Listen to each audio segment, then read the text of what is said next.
Hello बच्चों, कैसे हो? आपका स्वागत है त्रिपाण स्टडी सेंटर में। आज जो आपके समक्ष टॉपिक प्रस्तुत हुआ है कई मायने में काफ़ी महत्वपूर्ण है हर एक एग्जाम व्यू से। ठीक है, इसमें हम हर एक बात पे विस्तारपूर्वक चर्चा करेंगे और वो सारे जो है पहलू पर विचार करेंगे जो अब तक अछूता था। तो चलिए देखते हैं हमारा आज टॉपिक क्या है। यहाँ पर जो हम कर रहे हैं देवनागरिक लिपि। देवनागरिक लिपि देखा जाए तो काफ़ी महत्वपूर्ण है और इसके करके आप अच्छे से अच्छे मार्क्स प्राप्त कर सकती हो। और यहाँ पर हम जो क्वेश्चन पे डिस्कस करेंगे वो रहेगा देवनागरी लिपि के क्रमिक विकास या देवनागरी लिपि के उद्भव और विकास पे हमने प्रकाश डालना है या देवनागरी लिपि के विकास पर हमने चर्चा करना है। देखिए, क्वेश्चन कोई भी हो, सिर्फ यहाँ पर आपको समझ होना चाहिए कि देवनागरी लिपि के विकास के और इसका उद्भव के विषय में हमने चर्चा करना है। देवनागरी लिपि की अगर आरंभिक बात करें तो देवनागरी लिपि का नाम की सार्थकता एवं धार का संबंध में अनेक प्रकार के मत पाए गए हैं और कई विद्वानों ने इस पे अपने मत रखे हैं। इसमें देखा जाए, अगर हम ओझा जी की बात करें तो ओझा जी ने साफ शब्दों में जो है कहा था कि नागरी नाम कब से प्रसिद्ध में आया यह निश्चित नहीं है। यानी जो नागरी वर्ड यूज़ हुआ यहाँ पर देवनागरी, इसका कोई समय काल निर्धारित नहीं किया जा सकता, परंतु तांत्रिक काल में नगर नाम प्रचलित था। यानी तांत्रिक युग काल था जिसमें नगर आई थी, तो क्या पता उन्हीं के नाम से देवनागरी पड़ा हो। प्राचीन ग्रंथों की टीकाओं से यह सिद्ध होता है कि प्राचीन तंत्र युग में देवनागरी के लिए नगर प्रचलित था। यानी देखा जाए तो इसमें श्री राधे श्याम शास्त्री जी का मत है कि देवताओं की मूर्ति बनाने से पूर्व उनका उपासना सांकेतिक चिन्ह द्वारा होती थी। यानी मूर्ति बनने से पहले जो देवताएं होते थे उनका सांकेतिक चिन्ह होता था, जो कई त्रिकोण या चक्रों आदि से बने हुए यंत्र थे, जो देव नगर कहलाता था, मध्य में लिखे जाते थे।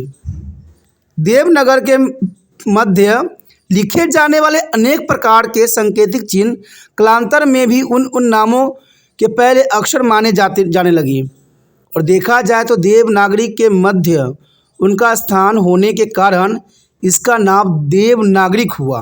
तो आप समझ गए होंगे कि देवनागरिक के उद्भव किस प्रकार से हुआ।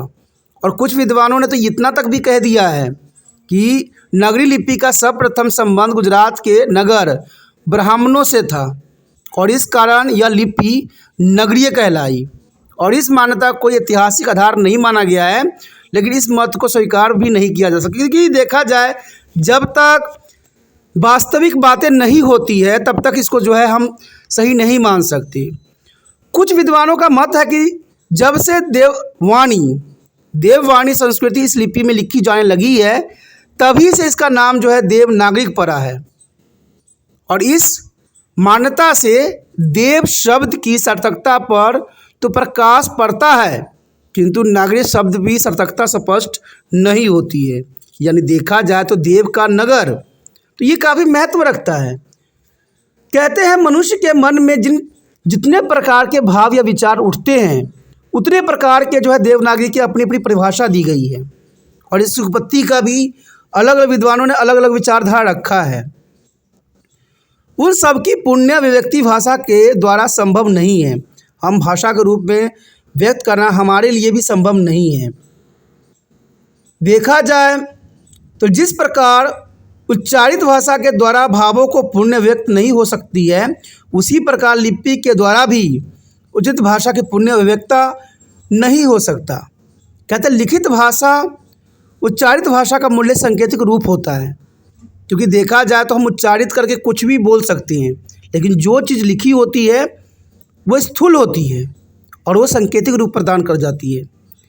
भाषा का ध्यानात्मक रूप में बल, तान, स्वर आदि के द्वारा जो अर्थ संबंधी विशेषता लाई जाती है वो लिखित भाषा में नहीं लाई जा सकती। जो हम बोल के ला सकते हैं, जो तान में होती है, जो स्वर में होती है, हम लिखित रूप में उसको वो रूप नहीं देख सकते। आज के लिपि का विकास के रूप को देखकर उसके आरंभिक रूपों की कल्पना करना कठिन है।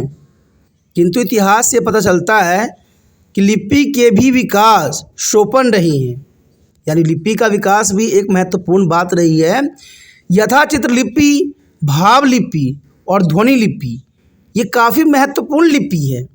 यथा चित्रलिपि, भाव लिपि और ध्वनि लिपि ये काफ़ी महत्वपूर्ण लिपियां हैं। लिपि के अभाव में भाषा का परिवर्तन इतना शीघ्र हो जाता है कि पुण्य उसके आधार स्रोत का पता लगाना कठिन हो जाता है। तो ये काफ़ी महत्वपूर्ण बात है। देखा जाए तो आचार्य विनोबा भावे ने इस लिपि को लोक नागरी नाम देकर प्रयास किया है, यानी आचार्य विनोबा भावे ने इसको जो है लोक नागरी का नाम दिया है। और उनके मत में क्योंकि यह लिपि किसी जाति, वर्ग, भाषा या प्रांत विशेष लिपि की नहीं बल्कि यह संपूर्ण राष्ट्र या लोक की जन सामान्य लिपि बन चुकी है, इसलिए देखा जाए तो देवनागरी नगर, देवनगर, लोकनगर तथा हिंदी लिपि भी कहा जा सकता है। यानी इसको कई नामों से हम जान सकते हैं, चाहे आप इसको देवनागरी कहें या नगर कहें या देवनगर कहें या लोकनागरी कहें, सभी में ये सटीक बैठता है। देखा जाए देवनागरी लिपि की उत्पत्ति ब्राह्मणी लिपि के एक रूप नागरी लिपि से मानी जाती है।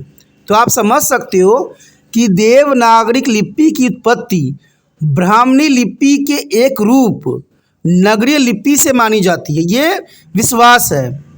ब्राह्मणी लिपि के प्राचीन रूप में हमें अनेक ताम्रपत्रों एवं शिलालेखों में मिले हैं। ताम्रपत्र वो होते हैं जिन पे हम कुछ बातों को लिखते हैं, और शिलालेख तो समझते ही हो जो पत्थरों पर लिखी जाती है। तो हमारा जो प्रमाण मिले हैं इन ताम्रपत्रों से ही मिले हैं, जो सोने की पट्टी होती थी उस पर उस समय लिखवाए जाते थे, या मिट्टी के पट्टी पे जो है बनाए जाते थे। तो इस तरह प्राचीन समय काल से हमें ताम्रपत्र और शिलालेखों से हमें ब्राह्मणी लिपि के बारे में मिला है। ब्राह्मणी लिपि मौर्य काल में राष्ट्रीय लिपि मानी जाती थी। जो मौर्य काल हुआ, चंद्रगुप्त मौर्य के समय काल था, उस समय ब्राह्मणी लिपि को राष्ट्रीय लिपि का दर्जा मिला हुआ था। और इस लिपि के उद्भव के विषय में पार्श्व विद्वानों ने, जिनमें बुलर और बेबर प्रमुख थे, उन्होंने काफ़ी महत्वपूर्ण अपना विचार रखा। और उनका मानना है कि इसका संबंध पश्चिमी एशिया के किसी प्राचीन लिपि से जरूर रही होगी। यानी देखा जाए तो मुलर और बेबर ये बात कहते हैं कि ब्राह्मणी लिपि का संबंध पश्चिमी एशिया की किसी प्राचीन लिपि से रहा होगा, जबकि भारतीय विद्वान ओझा जी इस लिपि को पूर्णतः आर्य द्वारा खोजी गई मौलिक लिपि मानती हैं। तो इसमें देखा जाए तो हर एक विचारक का अपना अपना विचारधारा है, हम इसको जो है झुठला नहीं सकते हैं। और देखा जाए तो अशोक के शिलालेख भी इसी लिपि में लिखे मिलते हैं, और यही ब्राह्मणी लिपि भारतीय संस्कृति के प्रतीक स्वरूप भारत के अनेक प्रदेश तथा कुछ विदेश में भी प्रचलित विकसित हुई है। यानी देखा जाए तो इस लिपि का सिर्फ भारत में ही प्रचलित नहीं हुआ है, विदेशों में भी इसका काफ़ी प्रचलित और विकास हुआ है। देखा जाए तो ईसा पूर्व 500 से ईसा पूर्व 350 तक इस लिपि को प्रायः यही नाम दिया गया, जो काफ़ी महत्वपूर्ण है। देखा जाए तो ईसा पूर्व 350 के बाद ब्राह्मणी लिपि के दो भेद हो गए, एक उत्तरी ब्राह्मणी लिपि और दूसरा दक्षिण ब्राह्मणी लिपि। तो ये समय काल काफ़ी महत्वपूर्ण था, 350 ईसा पूर्व, जहाँ पर ब्राह्मणी लिपि को दो भागों में विभक्त कर दिया गया, उत्तरी ब्राह्मणी लिपि और दक्षिण ब्राह्मणी लिपि। उत्तरी शैली का प्रचार प्रायः विंध्याचल के उत्तर में और दक्षिण का उसके दक्षिण में रहा। देखिए, उत्तरी शैली का प्रचार प्रसार विंध्याचल के क्षेत्रों में रहा और दक्षिण का प्रसार जो था दक्षिण में रहा। उसकी ब्राह्मणी के 5 रूप यहाँ पर हमें देखने को मिला, सिर्फ 5 रूप। देखिए, गुप्त लिपि, कुटिल लिपि, नागरीय लिपि, शारदा लिपि और बंगला लिपि। ये 5 जो है ब्राह्मणी लिपि का महत्वपूर्ण पार्ट था, और ये उत्तरी ब्राह्मणी लिपि के रूप थे। ये 5 रूप काफ़ी महत्व रखता है।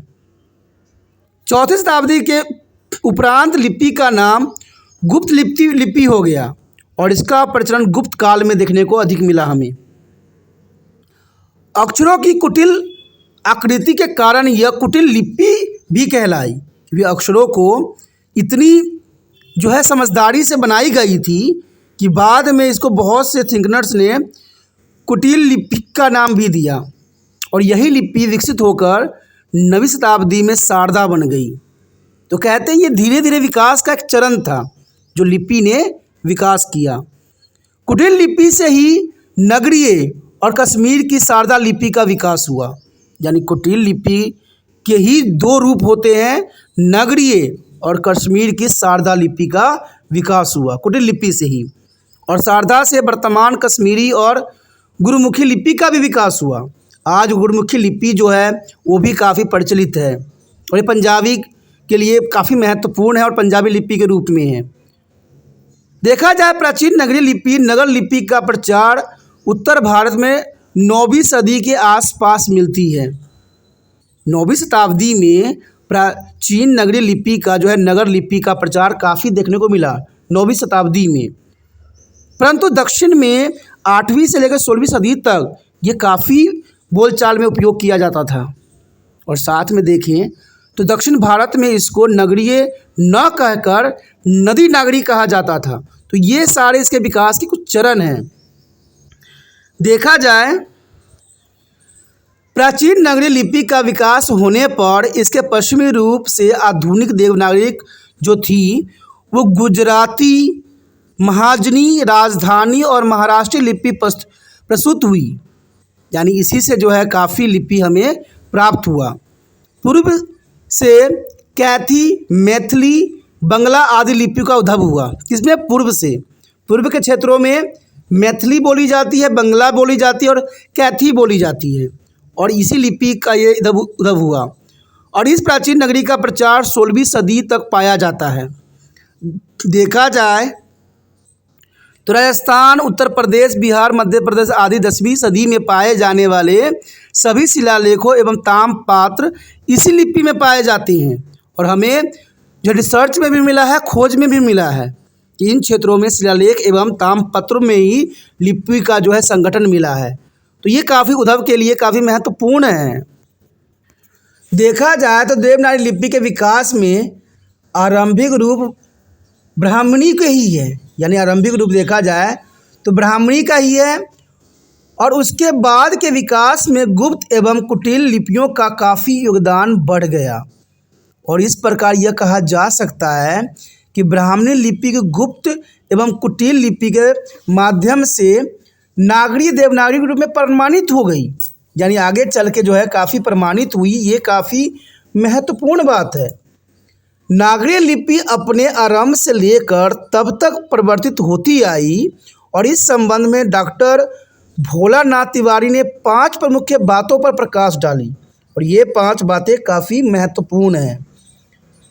डॉक्टर भोलानाथ ने ये बात महत्वपूर्णता दी कि धीरे धीरे कठिनता से सरलता की ओर आई और आगे भी इसी ओर जा रही है। देखिए पहले जो थी ये बहुत कठोर थी लेकिन अब धीरे धीरे ये आसान हो रही है। ये डॉक्टर तिवारी जी का मानना है। जो डॉक्टर भोलानाथ तिवारी थे उन्होंने इस बात की सही व्याख्या की कि ये लिपियां जो है धीरे धीरे कठोरता से सरलता की ओर आगे बढ़ रही है और ये और भी सरल होती चली जा रही है। दूसरी बात इन्होंने ये रखा कि धीरे धीरे शिलालेखा प्रयोग बंद होते जा रहे हैं। यानी शिलालेख जो थे वो बंद होते जा रहे हैं किंतु कंप्यूटर के आ जाने से यह फिर से चालू हो गए हैं। शिलालेखा जो था पहले बहुत प्रचलित थी लेकिन बाद में बंद हो गई, लेकिन आज कंप्यूटर आने से शिलालेख जो है दोबारा से शुरू हो गया। तो ये काफ़ी महत्वपूर्ण बात यहाँ पर उन्होंने बताई। इवन हम देखें तो विराम चिन्ह का पर्याप्त प्रयोग होने लगा है और कुछ देर के लिए विराम चिन्ह खड़ी पाई गई। यानी खड़ी पाई के स्थान पर बिंदु का प्रयोग होने लगा किंतु यह प्रथा भी सफल नहीं हो पाई। यानी देखा जाए तो समय के साथ बहुत बदलाव हमने जो है इन लिपियों में देखे। उसके पश्चात देखें तो पंचम अनुनासिक के स्थान पर अनुस्वर का प्रयोग होने लगा। तो देखा जाए तो बहुत बदलाव यहाँ पर हमें नज़र आया और इसमें डॉक्टर भोलानाथ तिवारी ने जो 5 बिंदु बताई वो काफ़ी महत्व रखता है। और इसी के अंदर अंतिम बिंदु यही कहता है कि उर्दू के अक्षरों को देवनागरिक में शामिल कर लेने के कारण क पर बिंदी, ख पर बिंदी, ग पर बिंदी, ज पर बिंदी, फ आदि नए विराम चिन्ह अपना लिए गए, क्योंकि इसका उर्दू का अक्षरों में चला जाने के कारण हमने कई और अक्षरों को जो है अपना लिया। कहते हैं भारत सरकार भी देवनागरी लिपि में अनेक सुधारों को विकसित करने में सराहनीय कार्य कर रही है और इसके लिए केंद्रीय सचिव हिंदी परिषद अपना योगदान महत्वपूर्ण दे रहा है। तो देखा जाए तो यहाँ पर देवनागरी लिपि का जो विकास उद्धव हुआ उसके विचार में हमने विस्तार पूर्वक चर्चा की, जो काफ़ी महत्वपूर्ण था।